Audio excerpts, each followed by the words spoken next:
솔직히 말씀드리면 저는요, 감이 빠른 편도 아니고 의심이 많은 성격도 아니었습니다. 제 아내를 철석같이 믿고 살았고 가정에 문제 하나 없다고 생각하며 지냈어요. 근데요, 어느 순간부터 이상한 기분이 들기 시작했습니다. 퇴근하고 현관문을 열고 들어가면 예전과는 다른 공기가 느껴졌어요. 말로 표현하기 애매한데요. 뭐랄까, 집이 더 깨끗해졌는데 그게 이상하게 느껴졌다고 해야 할까요? 그리고 가장 신경 쓰였던 건 냄새였습니다. 예전엔 집에 들어서면 아내가 만든 음식 냄새라든지 가끔은 빨래 냄새 같은 그런 익숙한 가정집 특유의 향이 있었거든요. 그런데 그날부터는 뭔가 익숙하지 않은 향기가 퍼져 있었어요. 정확히는 샤워 후에 뿌리는 듯한 비누 향이랄지 뭔가 섬세하고 이국적인 디퓨저 향 같은 거였습니다. 냄새 자체는 불쾌하지 않았지만 이게 우리 집에서 왜 나지 싶은 아주 묘한 불쾌감이 느껴졌어요. 첫날은 대수롭지 않게 넘겼습니다. 아내가 디퓨저를 새로 샀나 싶었고 샤워하고 나왔나 보다 생각했어요. 근데 문제는 그 냄새가 계속됐다는 점이에요. 매일 퇴근하고 문 열면 그 냄새가 항상 같았어요. 향기 강도도 동일했고 마치 누가 제 출근 시간을 계산해서 그 시간 직전에 집 안을 정리하고 향을 흩뿌린 것처럼 딱 맞춰서 나더라고요. 저는 그때부터 조금씩 의심하기 시작했습니다. 그런데 문제는 증거가 없다는 것이었어요. 아내는 늘 똑같이 말했습니다. 오늘 청소 좀 했어. 향초 새 거 꺼냈어. 빨래 돌렸는데 섬유유연제가 바뀌었나 봐. 그런데요. 섬유유연제라기엔 너무 이국적이고 디퓨저라기엔 너무 강하고 그리고 그 향은 어느 한 공간에만 집중돼 있었어요. 바로 거실이었습니다. 침실은 이상하게 향이 약했고 화장실 쪽은 아예 무향이었어요. 근데 거실 소파 앞 그 자리에만 항상 향이 강했습니다. 그 즈음부터 소파 주변이 눈에 들어오기 시작했어요. 어느 날 소파 쿠션이 미묘하게 방향이 달랐습니다. 아내는 늘 각 잡는 성격인데 그날만 유독 비스듬하게 기울어져 있었고 테이블 위엔 반쯤 남은 와인잔이 있었어요. 그날 저는 물었죠. 이거 와인 마셨어? 아내는 아무렇지 않게 대답했어요. 응, 혼자 좀 마셨어. 요즘 스트레스가 많아서 근데 그 잔 입술 자국이 2개였어요. 제가 봤습니다. 안쪽에 희미하게 남은 립 자국 그리고 바깥쪽에 큰 입술의 흔적 그때부터 진짜 불안해지기 시작했습니다. 근데 저는 여전히 그냥 기분 탓이겠거니 넘기려 했어요.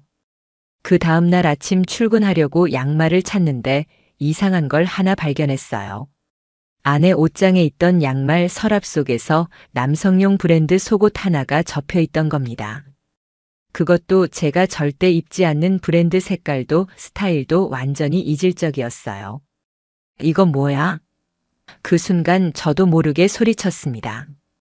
아내는 놀란 얼굴로 방에 들어왔고 제가 그 속옷을 들고 있자 잠깐 멈칫하더니 말했어요. 그거? 아, 예전에 빨래방에서 잘못 들어온 거야. 몇 달 전부터 있었는데 버린다는 걸 깜빡했네. 그 변명 들었을 때요, 온몸이 얼어붙는 줄 알았어요. 왜냐면요, 그 브랜드는 제가 예전에 회사 동기한테 생일 선물로 준 적이 있는 브랜드였거든요. 그 순간 제 머릿속에 번개처럼 스쳐간 게 있었습니다. 우리 집에서 나던 냄새 그 냄새랑 똑같은 향이 그 동기놈이 자주 쓰는 향수랑 비슷했다는 것 저는 그때부터 머릿속이 복잡해졌습니다. 설마 아니겠지. 그래도 친구였는데 설마 우리 집에? 하지만요, 의심은요, 한 번 들면 절대 사라지지 않아요. 그날 밤 잠든 아내 옆에서 핸드폰을 살짝 열어봤습니다. 잠금 해제는 돼 있었고 카톡 창엔 지워진 흔적이 가득했어요.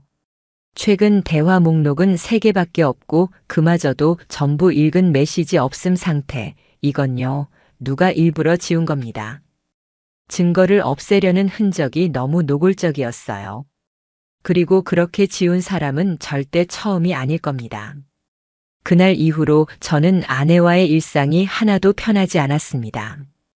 아내는 여전히 웃었고 아침이면 도시락을 챙겨줬고 저녁이면 오늘은 어땠어? 하고 물어봤습니다. 그 모습이 예전과 똑같았다는 게 더 소름 끼쳤어요. 내가 모르는 사이에 이미 모든 게 진행되고 있었구나. 이런 생각이 머릿속에 깊게 박혀 있었어요. 그런데 제가 가장 못 견디겠던 건 내가 바보가 된 것 같은 느낌이었습니다. 그런 일들이 있었는데도 정확한 증거가 없다는 이유로 마치 제가 예민한 사람처럼 보였고 아내는 그런 제 모습에 오히려 짜증을 내기 시작했습니다. 왜 요즘 따라 그렇게 날 이상하게 봐? 할 말이 있으면 그냥 말을 해. 뒤에서 쭈뼛쭈뼛 대지 말고 아내가 그렇게 말했을 때요. 와, 진짜 제가 뭘 잘못했는지 모르겠더라고요. 그날부터 저는 결심했어요. 직접 확인해야겠다고요. CCTV나 몰래카메라까지는 아니더라도 최소한 출입 흔적이라도 알아보자는 생각이 들었습니다. 그래서 제가 처음 한 건 디지털 도어락 로그 확인이었습니다. 요즘 도어락은 앱으로 연동하면 누가 언제 문을 열었는지 기록이 다 남습니다. 그 기록을 보자 저는 말문이 막혔어요. 퇴근 시간은 제가 대략 오후 7시, 그런데 오후 6시 20분경에 문이 한 번 열리고 그 직후 6시 55분경에 또 열렸더라고요. 그러니까 누군가가 6시 20분쯤에 집에 들어왔고 그 다음에 제가 들어오기 전 누군가 나갔다는 얘기였어요. 이거 단순한 착각일 수 없잖아요. 더 무서운 건 그게 일주일에 3번에서 4번씩 반복됐다는 겁니다. 그 시간에 저는 분명히 회사에 있었고 아내는 집에 있었죠. 그럼 그 시간에 온 사람은 누구였을까요? 그때부터 제가 그 냄새에 집착하기 시작했습니다. 기존에 없던 향, 침대에는 안 배어 있는데 소파에만 강하게 남아있던 냄새. 제가 그걸 맡기 시작했을 때 기억이 났습니다.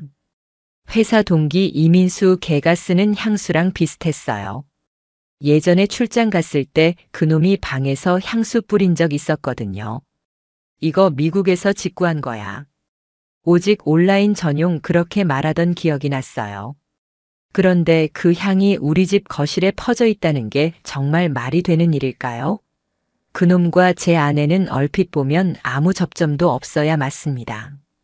근데요, 예전에 아내랑 민수랑 같은 모임에서 한두 번 본 적이 있었어요. 제가 데려간 자리에 같이 있었던 적이 있었고, 그때 둘이 말도 조금 나눴던 기억이 있거든요. 처음엔 그냥 웃고 넘겼어요. 와, 미인이시네요. 아이고, 과찬이세요. 뭐 그런 정도였는데요. 지금 생각하면 그때부터였을지도 모른다는 생각이 들었습니다. 근데 뭐 그냥 향이 비슷하다고 해서 그 사람이라고 단정 지을 수는 없잖아요. 그래서 저는 휴대폰 위치 기록을 보기 시작했습니다. 아내는 갤럭시 쓰고 있었고 구글 위치 기록 기능이 활성화돼 있었거든요. 몰래 들어가서 확인해 보니 어떤 날은 제가 없는 시간에 근처 쇼핑몰을 찍고 온 기록이 있더라고요. 이상한 건 그 쇼핑몰 안에 있는 스파룸을 중심으로 위치가 찍혀 있었던 겁니다. 그래서 저는 다음날 일부러 반차를 냈습니다. 아내에겐 야근할 것처럼 꾸몄고 조용히 집 근처에 숨어 있었어요. 오후 5시 10분 아내가 전화를 받으며 외출했어요. 평소보다 옷차림이 더 단정했고 화장도 평소보다 진했어요. 그걸 따라가 봤습니다. 놀랍게도 그녀는 택시를 타고 바로 그 쇼핑몰로 향했습니다. 전 따라갔습니다. 뒤에서 안 들키게 층마다 움직임을 보며 엘리베이터 타는 걸 지켜봤어요. 그리고요, 그녀가 내린 곳은 스파룸이 아니라 룸 형태의 프라이빗 라운지였습니다. 그 안으로 들어가는 걸 본 순간 심장이 너무 세게 뛰어서 머리가 아찔했어요. 그 라운지 앞엔 미리 와서 기다리던 남자 한 명이 있었는데요. 그 사람이 뒤돌아서 웃으며 말했습니다. 그 모습 분명히 이민수였습니다. 그날 저는 진짜 제 두 눈을 의심했습니다. 민수는 평소에도 사람 좋아 보이고 늘 웃는 인상이긴 했지만 그 순간 그 웃음은 너무나 불쾌하고 역겹게 느껴졌어요. 아내 앞에서 멀뚱멀뚱 기다리고 있다가 그녀가 다가가자 민수가 자연스럽게 그녀의 팔을 잡고 안쪽으로 이끄는 모습, 정말 말도 안 되는 광경이었습니다. 그 장면이 제 머릿속에 아직도 생생합니다. 두 사람이 룸으로 들어가는 그 찰나 저는 급하게 스마트폰을 꺼냈고 영상으로 찍기 시작했어요. 멀리서였지만 얼굴 식별이 충분히 가능한 거리였습니다. 그들이 룸 안으로 사라지고 나서도 저는 한참을 그 자리에 서 있었습니다. 얼굴이 화끈거리고 이명 소리처럼 귀 안에서 웅 하는 소리가 났어요. 진짜였구나. 진짜 우리 집이었구나. 진짜 그 냄새가 그놈 냄새였구나.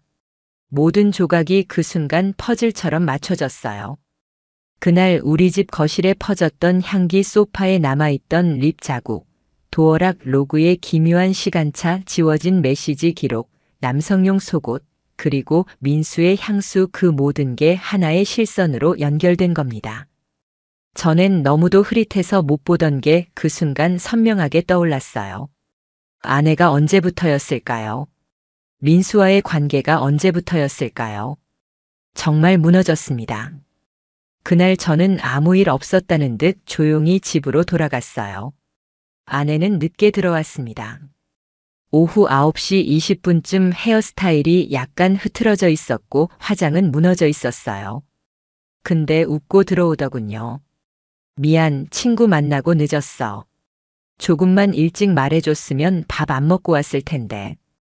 제가 멍하게 앉아있자 아내는 이상한 눈으로 저를 쳐다봤고 오히려 반문하듯이 말했어요. 왜 그래? 오늘 무슨 일 있었어? 그때 느꼈습니다. 이 사람은 죄책감이 없구나. 들키지만 않으면 괜찮다고 생각하는구나. 그 모습에 진짜 소름이 끼쳤습니다. 다음 날 저는 회사를 조퇴했습니다. 회사라는 곳이 웃기게도 민수와 가장 가까운 공간이잖아요. 그날부터 전 그놈의 동선을 추적하기 시작했어요. 민수는 평소에 자기는 투명하다고 자랑하던 사람이었습니다. 근데 그 투명하다는 게 참 역설적이더라고요. 어디를 가든 당당하니까 사람들이 의심조차 안 했던 겁니다. 그날도 점심시간에 민수가 혼자 나가는 걸 봤습니다. 기다렸어요. 5분 정도 후에 카카오 택시 앱으로 택시 잡고 따라갔습니다. 도착한 곳은 우리 동네 근처 골목이었습니다. 그 골목 딱 하나의 단독주택 빌라가 있는 곳이었고 그 앞에 멈춰선 민수는 잠시 두리번거리더니 후드티를 꺼내 입고 고개를 숙였어요. 그 순간 제 심장이 다시 뛰기 시작했어요. 그 골목 바로 우리 집 뒤편 골목이었고 민수가 향한 방향 우리 집 뒷문이었습니다. 제가 집을 구조 리모델링하면서 뒤쪽 창고문을 세컨 출입구처럼 만들어 놨거든요. 그 문은 아내만 사용했고 심지어 제가 따로 출입하는 경우도 거의 없었어요. 민수가 그 문으로 들어가는 걸 직접 봤습니다. 저는 멀리서 숨어서 촬영했고 그 시점부터 제 마음속에서 무언가가 부서지기 시작했습니다. 집으로 들어간 민수 대략 40분 후 아내가 동네 마트에서 무언가를 사가지고 돌아왔고 자연스럽게 그 뒷문으로 들어갔습니다. 그 둘이 제 집에서 함께 있었다는 겁니다. 제 공간, 제가 일군 우리 집에서 그 둘은 그렇게 태연하게 들어가 있었던 겁니다. 그날 밤 저는 더 이상 못 참겠다고 느꼈습니다. 다음 날 소형 녹음 장치를 하나 구입했습니다. 작고 민감한 마이크였고 배터리도 오래가는 모델이었어요. 그걸 거실 소파 뒤쪽 쿠션 사이에 조심스럽게 설치했습니다. 이제 저는 직접 듣고 싶었습니다. 그들이 정말 그곳에서 어떤 말을 나누는지, 어떤 행동을 했는지 증거가 필요했고 더 이상 감정으로 휘둘리지 않기 위해 정확한 자료가 필요했습니다. 그리고 며칠 후 그 녹음기를 회수했을 때 저는 손을 떨며 재생 버튼을 눌렀습니다. 녹음 파일을 재생했을 때 저는 손에 힘이 안 들어갔습니다. 이어폰을 꽂고 숨을 참고 들었어요. 처음 10분은 아무 소리도 없었습니다. TV 소리 같은 게 작게 들리긴 했지만 사람 목소리는 없었어요. 그러다 갑자기 현관문 열리는 소리 그리고 발소리 두 쌍 그 뒤에 익숙한 목소리가 들렸습니다. 제 아내였습니다. 오늘 좀 늦었네. 그 다음 다른 목소리 분명히 민수였습니다. 일이 좀 꼬였지 뭐야. 근데 너 얼굴 보니까 풀린다. 그 한마디에 제 온몸에서 소름이 돋았습니다. 그리고 그 다음 대화가 정말 끔찍했어요. 이건 뭐야? 와인까지 꺼냈어? 응, 지난번에 마시다 남은 거. 당신 좋아하잖아. 근데 너 요즘 너무 과감해졌어. 이래도 돼? 어차피 걘 모르잖아. 걔 바보야. 그 말이 마치 쇠모처럼 귀에 박혔습니다. 제가요. 저라는 사람을 그렇게 불렀습니다. 그 다음엔 둘이 웃는 소리가 났습니다. 그 웃음, 그 소리 정말 미쳐버릴 것 같았어요. 그 후로도 둘은 식탁에 앉아서 이런저런 얘기를 나눴습니다. 근데 대화 내용이 진짜 저를 무너뜨리더군요. 근데 걔랑 왜 아직도 같이 살아? 이혼하면 뭐가 복잡하잖아. 아직은 그냥 이대로가 좋아. 너무 웃기다. 집은 걔 명의인데 우리가 더 자주 쓰네. 걔는 지가 지킨다고 생각하겠지. 난 이미 떠났는데. 그 말들 하나하나가 제 가슴에 불을 질렀습니다. 제가 만든 공간, 제가 지켜온 가정, 제가 믿은 사람들, 그 모든 걸 두 사람이 비웃고 있었던 겁니다. 전 그날 밤 정말 잠을 이룰 수 없었습니다. 귀에서는 계속 그녀의 목소리가 맴돌았고 그 웃음소리는 꿈에서도 들릴 정도였습니다. 다음 날 저는 회사를 조퇴했습니다. 그리고 한 달 정도 연차를 몽땅 땡겨서 쉬기로 했어요. 이제 계획을 세워야 할 때라고 생각했습니다.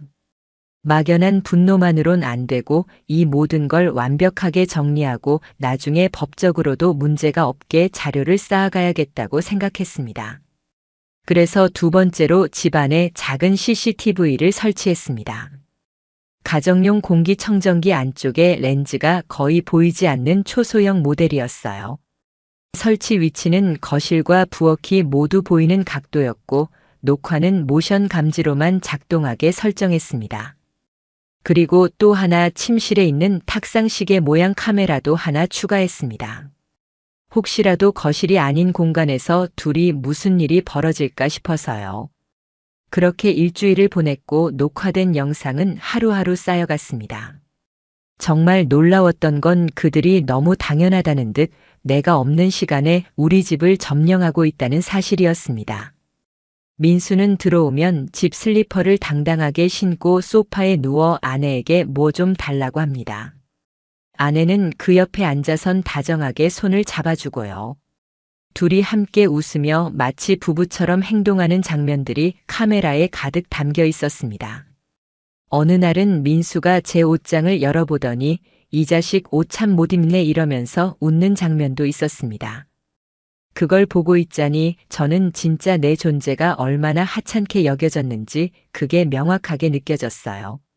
제 안에 있던 감정이 복잡하게 뒤섞이기 시작했습니다. 분노, 수치심, 자괴감 그리고 뭔가 뿌리째 흔들리는 느낌. 내가 지금까지 믿었던 모든 게 거짓이었구나.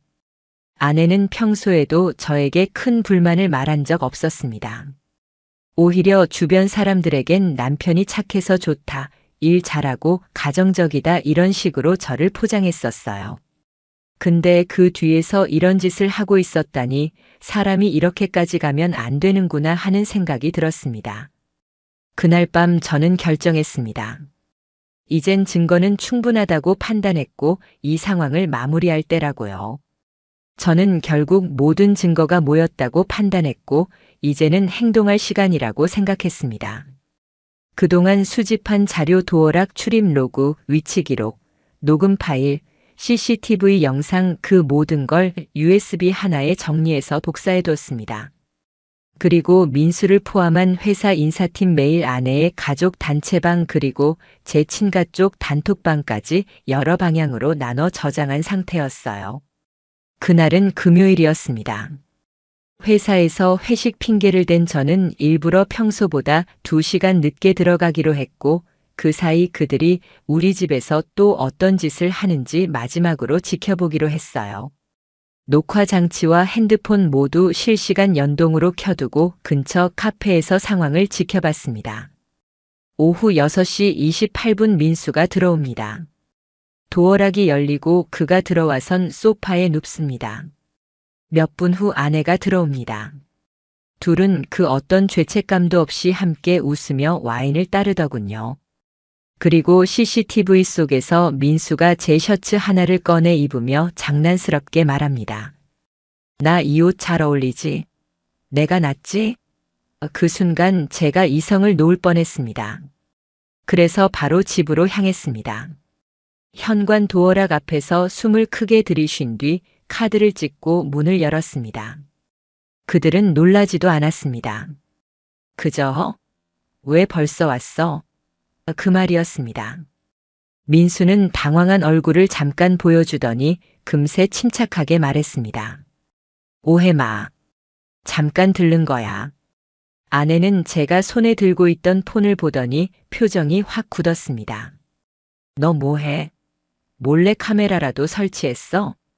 전말 없이 폰을 테이블에 두고 녹음된 파일을 재생시켰습니다. 걔는 바보야. 우리가 더 자주 써. 그 순간 민수의 얼굴에서 피가 가시더군요. 아내는 입을 막고 서 있었습니다. 이게 어떻게 그 말만 반복했어요. 저는 조용히 말했습니다. 다 들었어. 다 봤어. 지금부터 니들 둘이 어떻게 끝나는지 지켜봐. 민수가 급하게 나가려고 하자 전 그 앞을 막았습니다. 도망가지 마. 이건 끝까지 가야 돼. 그리고 아내에게 말했습니다. 너한텐 기회가 있었어. 말할 기회, 사과할 기회, 근데 넌 나를 바보로 만들었어. 그날 밤 전 그 영상과 녹음 파일 그리고 도어락 로그까지 정리해서 메일로 전송했습니다. 아내의 부모님, 제 부모님, 민수의 아내, 회사 인사팀, 민수가 소속된 본부 부장 그리고 이혼 전문 변호사에게도요. 일이 터지는 데는 하루도 걸리지 않았습니다. 민수는 곧바로 인사조치 당했고 아내는 그녀 부모님한테서도 버림을 받았습니다. 제가 마지막으로 남긴 말은 딱 한마디였습니다. 넌 우리 집 냄새를 바꿨어. 근데 너도 알지? 그 향기는 결국 사라져. 아내는 아무 말도 하지 못했습니다. 저는 그날 이후 집을 나왔고 이혼 절차를 밟았습니다. 1년이 지난 지금 전 혼자 살고 있습니다. 그 집은 정리했고 그 향기도 이제 제 기억 속에서 거의 사라졌습니다. 근데요, 아직도 문득 그 냄새가 떠오릅니다. 그 익숙하지만 이질적이던 향기 그 안에 숨겨졌던 배신 그게 가끔 저를 덮쳐요. 하지만 이제는 압니다. 그 냄새를 처음 맡았을 때 전 이미 알고 있었던 겁니다. 단지 인정하고 싶지 않았던 거죠.